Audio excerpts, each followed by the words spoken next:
Eh bien salut tout le monde, c'est Bikehop et j'espère que tu vas bien.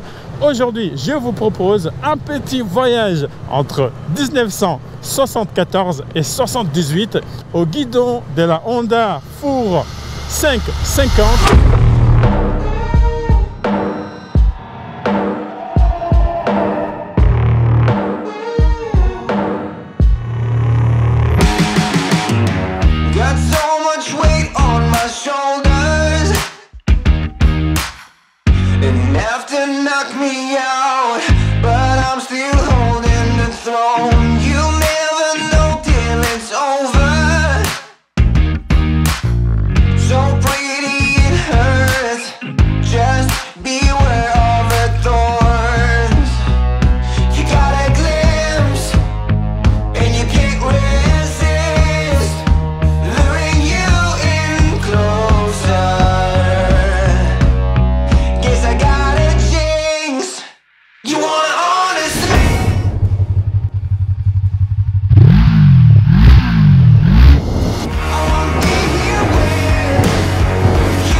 Salut, je m'appelle Jordan, j'ai 26 ans, je viens de Sainte-Anne-d'Auray dans le Morbihan. Aujourd'hui, je t'amène mon CB 550 Four, donc qui est à mi-chemin entre le Café Racer et le Scrambler. Donc c'est une Honda, c'est plus marqué dessus mais c'est une Honda. Elle est de 1978. Pourquoi ces modèles et pas une autre? Je connaissais déjà un petit peu l'univers du Café Racer, je me suis déjà tenté sur des préparations Café Racer. J'aime bien en fait cette époque. Cette époque, on a les premiers 4 cylindres en ligne en France et on a l'apparition du frein à disque. On est sur des jantes à rayons et il y a très peu de motos qui sont à la fois avec un 4 cylindres en ligne et des jantes à rayons. Quels sont les changements que tu as effectués dessus depuis que tu l'as... Alors la moto, je l'ai eue en sortie de grange, donc elle n'avait pas roulé depuis 20 ans. Dans les modifications principales que j'ai effectuées, c'est le remplacement de la rampe de carburateur. Donc c'est pour un fonctionnement, on va dire, plus performant de la moto. C'est des plus gros carburateurs qui étaient utilisés pour la course à l'époque. On a un allumage électronique dessus, puisque à l'époque c'était des allumages à rupteurs qui étaient assez contraignant. C'est un allumage électronique sport aussi qui est beaucoup plus performant et beaucoup plus précis. Celle d'origine n'avait pas d'allumage électronique? Non, non, non, c'est des allumages mécaniques et bon, il fallait le régler tout le temps. Enfin, et puis c'était pas très puissant, c'était compliqué à démarrer, donc raison de plus pour passer sur un allumage électronique. Ici, normalement, c'est pas passant, je peux pas y passer le bras. Sur le modèle d'origine, on a 2 écopes de chaque côté, donc avec marqué CB 550 Four Super Sport. C'est assez rigolo, à chaque fois ça fait rire. À l'époque, c'était le modèle sportif. C'était le modèle sportif. D'accord, putain, j'imagine même pas ce que c'était un modèle standard. Ouais, c'est chaud. Donc à la base, ici, on a la batterie, les relais, etc. La batterie, je l'ai basculée en dessous. Ouais, tu as basculé la batterie en dessus. Ah d'accord, ok. Donc la batterie, elle est basculée en dessous, les relais sont basculés sous la selle. Donc j'ai fait un petit coffret ici qui est soudé sous la selle, donc avec où il y a donc tout bien compacté les relais qui sont à cet endroit-là. J'en profite pour dire, mais la carburation, en fait, comme c'est une rampe de carburateur sport, elle est montée sans filtre à air. C'est-à-dire que si on met des filtres à air, elle devient très compliquée à régler. C'est pas impossible, mais j'ai préféré garder le look un peu sport et le fonctionnement assez atypique de cette machine. Les suspensions, c'est pareil, tu les as modifiées? Alors les suspensions, c'est des amortisseurs adaptables, classiques pour cette moto. Ils ne sont pas vraiment modifiés. Par contre, j'ai modifié aussi la selle, qu'à la base, on a une grosse selle qui est assez épaisse, mais qui amenait plusieurs problématiques. Le châssis a été légèrement modifié à l'arrière. Je dis légèrement parce que la géométrie n'a pas été modifiée. C'est juste un petit arceau qui a été coupé pour passer la nouvelle selle. Clignotant adaptable. En fait, le garde-boue arrière c'est le garde-boue avant que j'ai passé à l'arrière. Et l'avant, c'est un garde-boue de CM125 Honda. Donc voilà, il y a des choses qui sont un peu bidouillées. Le feu arrière, j'imagine que c'est d'origine, vu la... Celui d'origine. Après, en modification, donc elle a été repeinte entièrement. Hein, elle a été démontée entièrement. J'ai tout repeint, tout restauré, etc. West Motorcycle, donc c'est ton entreprise à toi. Voilà, c'est ça. J'ai passé du temps sur la peinture. Ok, ouais, en tout cas, la finition est vraiment pas mal. Niveau de la ligne d'échappement, c'est la ligne le collecteur d'origine.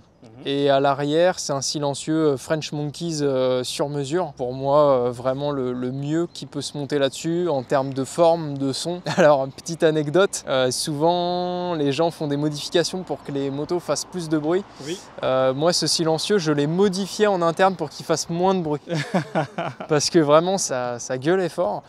Et j'ai démonté la chicane, je l'ai modifié, j'ai fait un supplément de chicane pour que ça fasse moins de bruit parce que c'était pas possible en fait. Là on est vraiment sur le son, bon je pense que je suis un petit peu au-dessus de la réglementation mais c'est pas déconnant. Voilà, je passe à côté d'un contrôle de police, ça va, ça passe, c'est tolérable quoi. Ok d'accord, donc sur la partie avant, des changements effectués? Sur la partie avant, on a le frein, parce que le frein à cette époque, en gros c'est les séries de motos qui ont eu en première le freinage à disque. Le problème c'est que c'était pas du tout au point à l'époque, ça freinait très mal. Je me suis dit que j'allais augmenter un petit peu la puissance du freinage en mettant, alors ça c'est un mètre cylindre de frein de R1 de 2002 si je raconte pas de bêtises. Ça rajoute un petit peu de mordant même si c'est toujours pas transcendant. Après un petit compteur électronique Daytona, c'est ce qui se fait d'assez sympathique sur les préparations en café racer. Sinon le train avant est plutôt d'origine. Le phare qui est un phare d'Aprilia Red Rose 125. Frein arrière tambour, moi je trouve que c'est pas choquant, ouais, ça freine bien en réalité. Ça me choque pas tant que ça. Le tambour, tant que c'est pas à l'avant, moi ça me va. Ouais. À l'avant c'est une catastrophe. Du coup à l'avant j'ai remarqué que les disques en fait j'étais des disques pleins. Ouais. Disque plein, si tu regardes au niveau de l'épaisseur du disque, ils sont énormes quoi. Oui. J'étais assez choqué, c'était la première fois que je voyais ça quand j'ai acheté cette moto et les disques sont vraiment balèzes. Au niveau d'entretien, vu que c'est une moto assez particulière, assez vieille, donc d'une autre époque, si quelqu'un vient pour l'acheter, y a-t-il d'entretien particulier à faire? La moto elle sort de restauration, donc ça veut dire qu'elle a été démontée entièrement, elle a été remontée, donc tous les roulements sont neufs, tous les consommables sont neufs, les plaquettes de frein, les mâchoires de tambour, en fait tout ce qui peut être joint, etc. Tout a été changé. C'est une ancienne mais qui a été restaurée, donc normalement il n'y a pas plus d'entretien qu'une autre moto. Après c'est une mécanique qui est quand même assez particulière sur ce modèle. Ce moteur là nécessite un entretien qui est quand même plus rigoureux, type à 60 000, 70 000 km. Démarre été comme hiver avec le même réglage, ce qui est un peu paradoxal parce que souvent ceux qui connaissent un petit peu le milieu de la mécanique, ils vont savoir que quand on est monté en cornet libre comme ça, souvent on dit que les motos elles sont difficiles à régler ou elles démarrent pas en hiver ou etc. Celle-là, elle démarre en hiver comme en été avec le même réglage. C'est la première fois que je vois un montage comme ça qui marche aussi bien et à vrai dire j'en suis assez content. En fait tu te la pètes un petit peu pour le travail que tu as fait quoi. Voilà, c'est ça. J'ai passé du temps à régler la carburation vraiment aux oignons. Et je trouve que là, elle est vraiment top, quoi. Moi, je connais rien en mécanique, mais le travail qui est fait dessus, franchement, respect. Alors, Jordan, tu as une chaîne YouTube. Tu fais un travail formidable. Alors, j'ai une petite chaîne qui s'appelle West Motorcycles, donc qui est une chaîne qui est rattachée à mon atelier, puisque je suis mécanicien moto à mon compte. C'est une chaîne YouTube qui, à la base, avait été faite pour support technique pour mes clients, donc voilà, pour avoir un tuto sur comment graisser sa chaîne, etc. Et au final, j'ai pris le pli à faire de plus en plus de vidéos, il y a eu de plus en plus d'abonnés et puis je me retrouve maintenant un petit peu avec la casquette du petit youtubeur. Je suis assez content, ça m'épanouit. Donc voilà, sur ma chaîne YouTube on pourra retrouver des vidéos de tutos, de dossiers techniques, des road trips, bientôt il y a des courses de côte, enfin c'est assez complet. Tout ce qui tourne autour de la moto, donc voilà. Alors moi je vais rajouter quelque chose en plus parce que je trouve que tu as été un peu trop modeste. Je vais tourner la caméra vers moi, donc voilà. Donc les gars, écoutez-moi bien, sa chaîne est formidable. Il est vraiment bon dans ce qu'il fait. Tout ce qui est technique, montage vidéo, son et tout, etc. En plus le fait c'est une mine d'or en termes de connaissances mécaniques. Tu as combien d'abonnés aujourd'hui là? 3000. Ouais, franchement, c'est une chaîne qui mérite beaucoup plus d'abonnés, plus que moi en tout cas, parce que moi, en général, je connais rien en mécanique, tu vois. Je suis un imposteur. Alors que toi, franchement, allez voir sa chaîne, lui donner de la force. Voilà, là, il fait son timide, mais lui donner de la force, moi, ça me fera plaisir, et lui aussi. Et puis, bah voilà, surtout pour son travail à lui, quoi, parce que voilà, il est génial. Tu sais à quoi elle me fait penser? À la position de la merde, de Indian, Scout. Ouais, c'est Scout 60. Ouais, c'est ça, exactement. Voilà, tu vois, un connaisseur. Je me sens extrêmement bien parce que voilà, je suis grand, 1m90 et du coup, j'ai aucun souci en fait à m'installer dessus. Tu m'avais dit que le guidon, celle d'origine, elle était plus basse. Ouais, en fait, elle a eu deux configurations. Elle a eu une configuration donc réellement café racer, donc avec des bracelets et avec des pneus énormes. Je voulais lui donner un look un peu après-guerre, années 50. Sauf que les pneus c'était inroulable et c'était une position qui était casse-poignet, casse-dos, ce qui faisait que je la roulais plus du tout. L'année dernière, j'ai pété un câble, je me suis dit, j'ai commandé un guidon et j'ai commandé des pneus en monte d'origine et je me suis dit non c'est bon, des montes d'origine bien maniables et un guidon comme ça en fait la moto elle est confort, elle est utilisable. Ça je me vois bien faire des road trips pendant des kilomètres et des kilomètres sans aucun souci et ça c'est vraiment génial. Et en plus vous avez un démarrage à kick ici. Ouais c'est ça, ouais. De l'autre côté du coup, ouais. Si vous n'avez plus de batterie en plein hiver, il y a la possibilité de faire un démarrage, hop, un démarrage à kick. Je pense qu'on a terminé, on est parti pour l'essai. Let's go! Wow.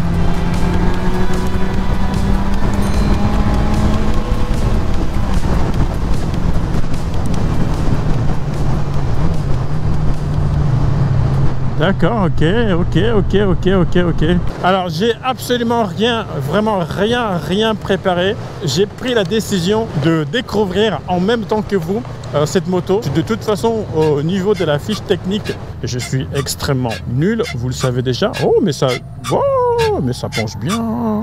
Ouais, je ralentis, je me mets en 30, fais pas la gueule. Alors, il s'agit de la Honda 550 Four qui a été fabriquée entre 74 et 78. Je voulais être le plus proche possible des gens qui ont pu acheter ces modèles-là à l'époque. Il n'y aura pas beaucoup d'informations techniques sur ces modèles. En plus, voilà, vous avez vu, le carburateur est complètement changé.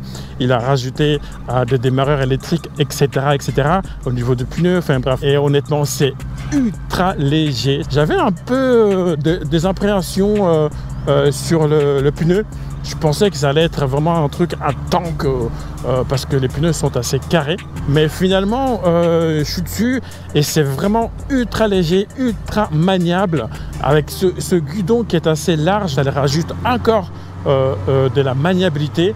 Il y a un seul mot qui me revient en tête pour décrire ce que je suis en train de vivre à cet instant, c'est le mot organique. Parce qu'on a vraiment l'impression de ressentir chaque élément, chaque pièce de cette moto qui travaille, qui s'emboîte les uns avec les autres. Et ça, c'est génial. Il y a une particularité avec cette moto. Il a changé le carburateur au niveau de l'accélérateur quand je ouvre les gaz.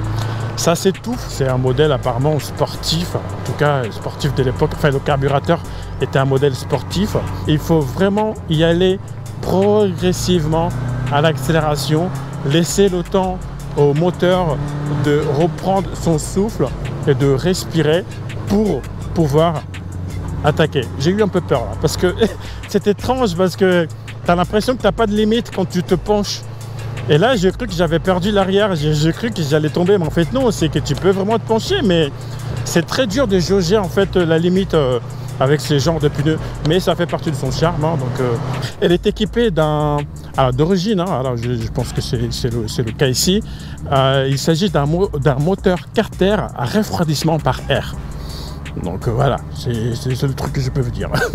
On va essayer un petit test de 0 à 100, sachant qu'elle a vraiment la particularité de voilà, il faut que j'ouvre les gaz progressivement.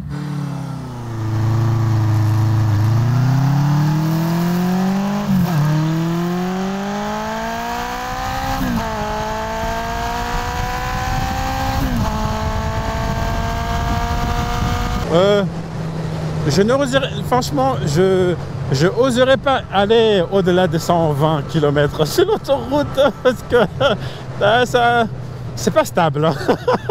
Ça fait partie de son charme. Hein. Il faut dire qu'à l'époque, c'était considéré comme une sportive, les gars. Putain, j'imagine même pas les autres, quoi. Des modèles standards.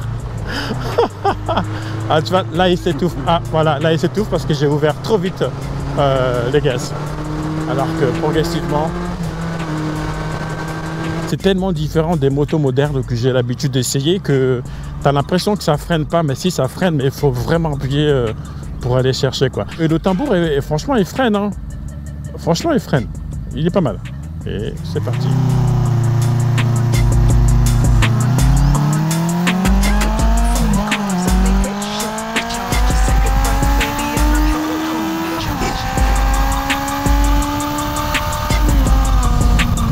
Ça avance pas. Mais c'est cool, c'est vraiment cool. Autre information, il est à vendre. Si vous êtes intéressé par ce modèle, n'hésitez pas à contacter Jordan directement parce qu'il voilà, il n'a pas assez d'espace dans son garage, donc il a décidé de s'en séparer. Hop, hop. Et au niveau suspension, justement, franchement, je suis très bien. Moi, je suis lourd, donc les amortisseurs assez rigides, moi, ça me dérange absolument pas. Je suis vraiment très bien. Et j'ai envie de tester un petit peu les gens qui restent jusqu'à la fin. Mettez-moi dans les commentaires le mot organique. Voilà, les amis, merci beaucoup d'avoir regardé la vidéo jusqu'ici. N'oubliez pas d'aller voir la chaîne de Jordan West Motorcycle. Les filles, ils essaient de faire la course avec moi, mais c'est perdu d'avance.